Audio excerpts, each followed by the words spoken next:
Hey everybody, super quick note at the top of the show before we launch in.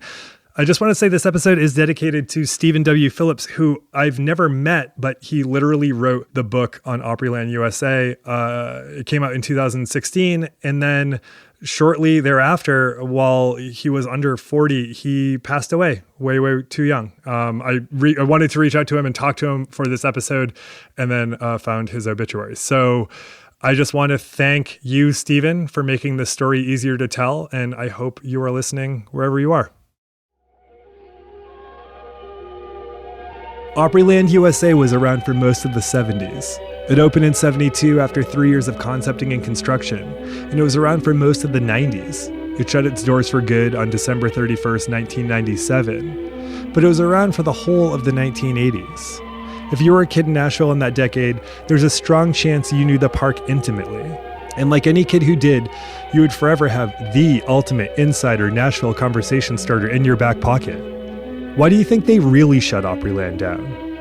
It's so common a question that the Nashville Business Journal asked it in print a couple years back, and framed it the way that people ask out in the wild. No, really? Why did Gaylord close Opryland USA? Emphasis on really, as if there is likely some other explanation beyond those offered back in the 90s. And from here, you'd start to exchange memories.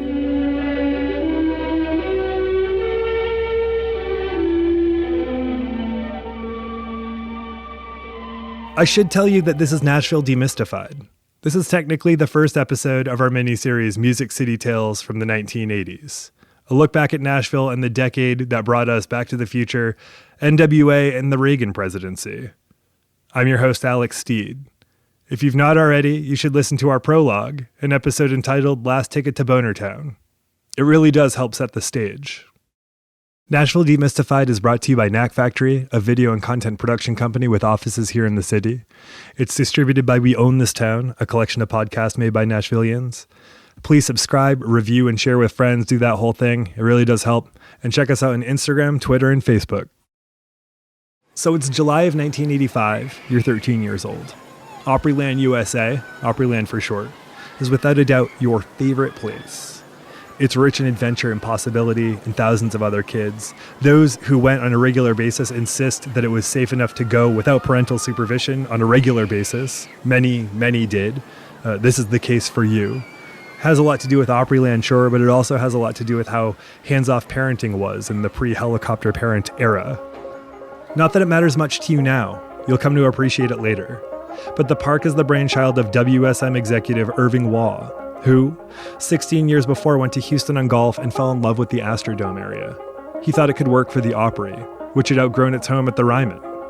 He liked how there wasn't just one attraction there. There were several. There was a theme park and there were hotels. He thought about the 325,000 people who were coming to Nashville every year, and beyond going to the Opry, they had little to do. He thought about local kids and families that could benefit from all this too. One imagines that he thought about the heaps and heaps and heaps of money that could be made. Maybe something similar could be done with the Opry, with a theme park and a destination hotel and a new, beautiful, impressive venue for the Opry itself. He came back, wrote his vision into a memo, and 3 years later, Opryland USA was open to the public, with the Cumberland River on one side and the relatively new Briley Parkway on the other.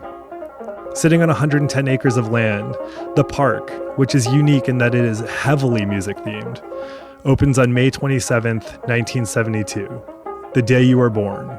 Just shy of 2 years later, the new Grand Ole Opry will open, and 3 years later, the extravagant Opryland Hotel makes its debut. And here you are now on a hot July morning. You arrive just before open. You've got $5 in your pocket, pizza and soda money. You're going to be all set for the day. Your season pass is basically your mom's idea of childcare this summer. Today you ride in with your older brother. He works a pizza stand in the park. And when he's not working, you can ride in with his friends. Usually for somewhere between $2.90 and $3.25 an hour, they sling pizza and fries. They run the rides and games. They clean up puke. Some of them even perform in the shows, large and small, that take place throughout Opryland. The park is pregnant with possibility. A few weeks back, you meet a girl there who lives close by but goes to another school, and she shows you a trick. Her family brings a stocked cooler and sets it right outside one of the gates, over in a shaded wooded area away from the entrances. Whenever you both get hungry, you head over to it, you make sure no one's looking, you reach through the gate and take out snacks, Cokes, whatever you need. And you think, you've got to try this sometime. It's not hurting the park none. This year they'll sell 70,000 pounds of popcorn, 65,000 hot dogs, and 250,000 pounds of fries. Attendees will buy 4.5 million Coke products. They're doing okay. Despite it being right next to the park and a major tourist attraction, you've never gone to the Grand Ole Opry. You don't care for country music generally, which shocks a lot of the out-of-towners you meet there. Their families are here because country is their everything. And even though Opryland purports to be focused on American music, it really is in a lot of ways. Country remains the primary focus for those who visit. It's not all foreign to you, it's just not your cup of tea. You've got a couple of friends who went to a rainy fanfare back in June, and they told you all about seeing Charlie Daniels and David Allan Coe, and one of them even met Reba at a meet and greet. But you and your brother are like thousands of Nashville kids who, despite growing up in the capital of country music, don't really pay much attention to it. Your favorite songs right now are Prince's Raspberry Beret, which is getting heavy radio play, and Tears for Fears' Shout, also on the radio quite a bit. A couple years older, your brother is a big fan of The Power of Love, a Huey Lewis song, which he became enamored with when you both went to see Back to the Future a couple weeks back. He's also partial to Bruce Springsteen's Glory Days. Your mom told you that before the Opry was over here, it used to be at the Ryman, downtown, and it was in disrepair, something bad. It could get up to 120 degrees at what they called the Mother Church of Country Music. Some of the pews there rested on crates. Surrounding it were strip clubs and bars and party types. The location here, the location at Opryland, was much nicer for families to come and visit, she said. And you surely don't care about the Opryland Hotel also next to the park, which, if you'd go inside, you'd learn is big. It's beautiful. There's a harp, there's a giant greenhouse, there are suspended walkways. All that you know is that you've got a friend whose brother works at the hotel, and they say that there's a ghost who hangs out around the ornate chandelier. She's supposedly young, she's dressed in all black. Sometimes without warning, she shakes that chandelier. People say her clothes are from the antebellum period, and you wonder, how can a ghost be wearing clothes? Are the clothes immortal as well? Are the clothes ghosts? How does that work? Supposedly, she haunts your beloved park as well. Opryland staff will share with each other and friends their various encounters with a ghost. Music will play out of devices that are unpowered or out of stereos that have no tapes in their decks. Rides will come to life for no reason, under no supervision. Staff will share these stories with each other 20 and 30 years from now. There will be conflicting reports. Some will say it's the ghost of a landkeeper who, a few years back, was killed right before the park was open that day. He didn't realize a ride was being tested, stuck his head up at the wrong time, was struck dead. Had to be him, right? If anyone was going to haunt a park, wouldn't it be him? But most will agree that the specter belongs to Mrs. McGavick, the ghost that supposedly haunts the hotel, though nobody really understands which Mrs. McGavick that is exactly. It's said that her hauntings take place on account of her wanting to see her family land turned into a public park, not a private venture. Thousands will look back at Opryland and remember being dropped off, season passes in hand, day after day in the summers or after school. And without a sense of irony or cynicism, they'll say, that was our childcare. That was our summer camp. When you grow up and put all this together, you wonder if Mrs. McGavick had complicated feelings about it all. After all, complicated feelings is probably what drives a ghost to haunt. At Opryland, you aren't interested in the shows. You're there for the rides and the promise of adventure. You're there to hang with other people your age. You're there because mom says you've got to go somewhere during the day, and Opryland is the safest. This is the second time you're here in a handful of days. Last week it was with your family. At least once a summer, your grandparents come in from Jacksonville and you all go to Opryland, even though you and your brother are regulars already. Of course, you don't mind. Historically, you all go together. Them, you, your mom, your brother. Well, this year, your brother couldn't make it because he couldn't get someone to cover his shift. And so you all make it a point to stop by and see him at the pizza stand a few times that day. Your grandfather makes a big deal over how much he loves that your brother has a job. You already go and see him at the stand nearly every time you go to Opryland as he sneaks you slices until you get to a point at the end of the summer where you can't imagine eating another slice of pizza ever again. When you go to Opryland with your grandparents, they pay so you can get something that isn't dictated by your brother's ability to sneak it to you. You can get hot dogs, you can get fries, you can get a Coke. They opt for roasted chicken and prime rib. They give you extra money to play games, which you rarely get the opportunity to do, but you have to pay for it by sitting with them while they watch live performances like Country Music USA, an outdoor review where musicians play newer country songs, there's one by Alabama, and older ones. Your grandfather nudges you to tell you that this one's a Jimmy Rogers tune. Pay attention, they remind, because someday some of these people will be famous like Ty Hendon, who was picked out of this crowd to become part of Roy Acuff's band and then went on to a new televised talent show hosted by Ed McMahon called Star Search. And this is true. It was a big deal when a Nashvilleian was on the show, and everybody tuned in. Hendon would make it all the way to the finals. Legend had it he missed his senior prom because he had 5 performances that day at Opryland, but he wouldn't have had it any other way. This was how he made it to the big time. And he got there. 10 years from this summer, he'll release What Mattered Most. It'll go number 1. After coming out of the closet 20 years after that, he'll release the song with pronouns changed to match his newly revealed sexual preference. Lots of folks like your grandparents come to Opryland. It's what keeps so many of these stage performers working. In 1982, American General bought the NLT Corporation, a Nashville-based insurance holding company. NLT held all sorts of things, but American General was primarily interested in all of its financial services and acknowledged it didn't know much about how to run hotels or theme parks. Didn't know much about country music either. So it sold to Gaylord, a subsidiary of Oklahoma Publishing. When Gaylord bought it, they took a look at who was buying tickets to Opryland, and when they realized senior citizens were a significant part of their customer base, they slowed investment in new rides and they kept on putting money into performances and live shows. After the buy, they would keep investing in the park, though, putting hundreds of millions into improvements and new attractions. As attendance continued to grow, they invested in new rides again. A few years from now, in 1989, they'll invest in Chaos, a $7 million indoor roller coaster encased in an 8-story building and augmented by special effects. Your brother will tell you that the effects team who put it together are the same who helped make the Alien and Predator and the ghosts in Ghostbusters. You'll ride this roller coaster and see all sorts of crazy stuff projected onto massive screens. Your brother read somewhere that the director of these videos said, "It's a journey. Oh God, it's like a journey through like a time frame continuum with the texture of sort of like the fabric of the universe to be grandiose, but that really isn't it. Maybe I'd characterize it as a time-space adventure." In other words, it felt like a roller coaster designed with an acid trip in mind. You won't know this when you first ride it, but you'll be lucky to catch it at all.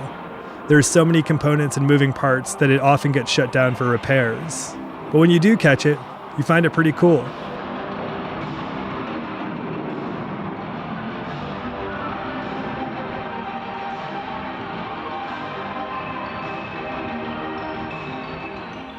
But that's not for another 4 years, a lifetime from now. Right now, you're young and free and roaming a pre-chaos Opryland. Some days you roam alone and you see who you're going to run into, and others you coordinate with friends. Today, you meet a boy who's visiting with his family from Austin. He has 4 hours before they're all going to leave. While his parents are in the New Orleans area seeing the I Hear America Singing review and taking his little sister on the carousel, you both are in the hill country section of the park. You ride the Flume Zoom. In fact, you ride it 3 times in a row. It's your favorite.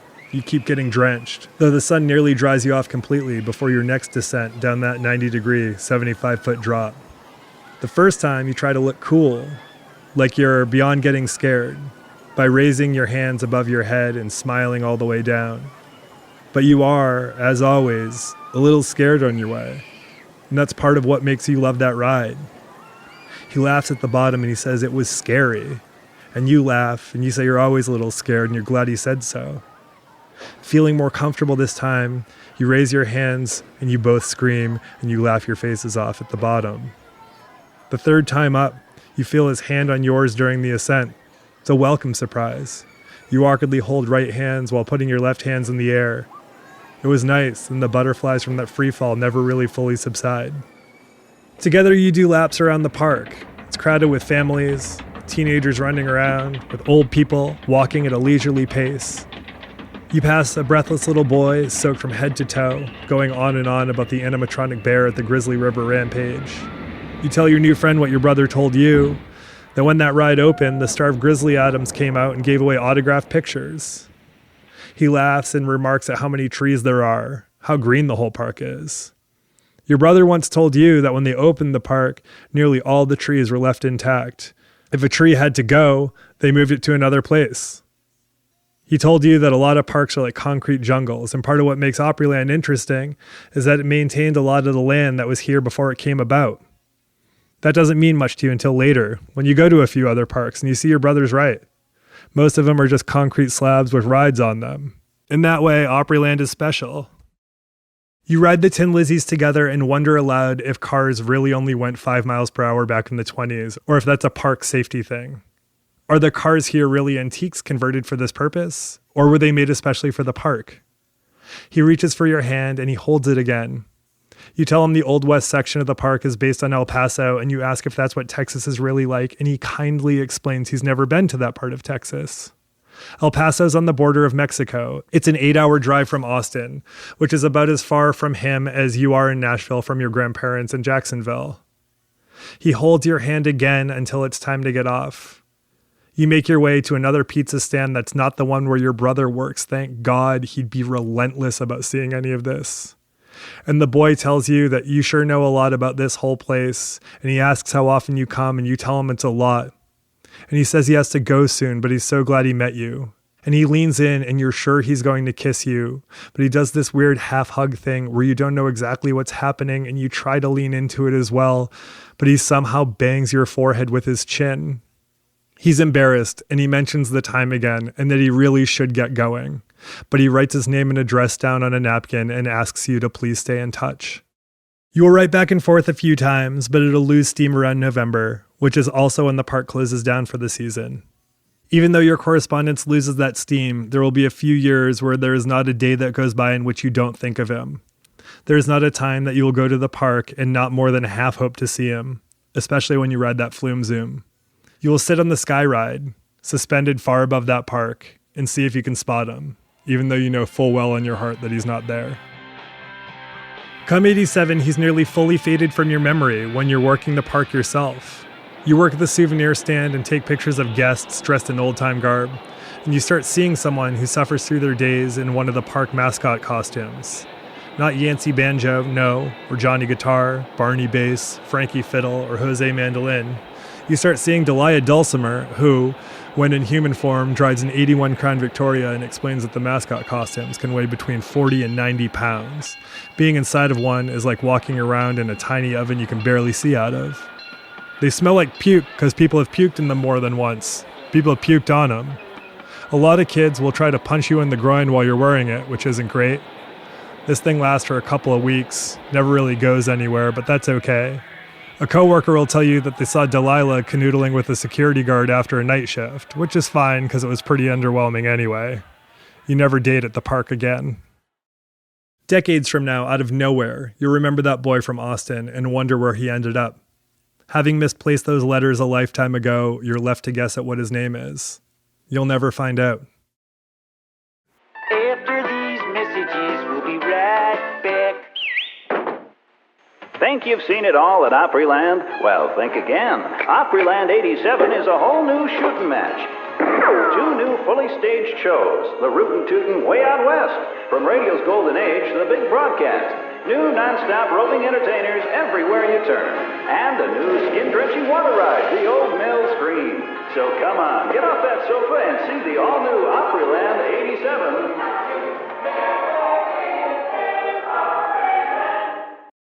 Now, back to our program.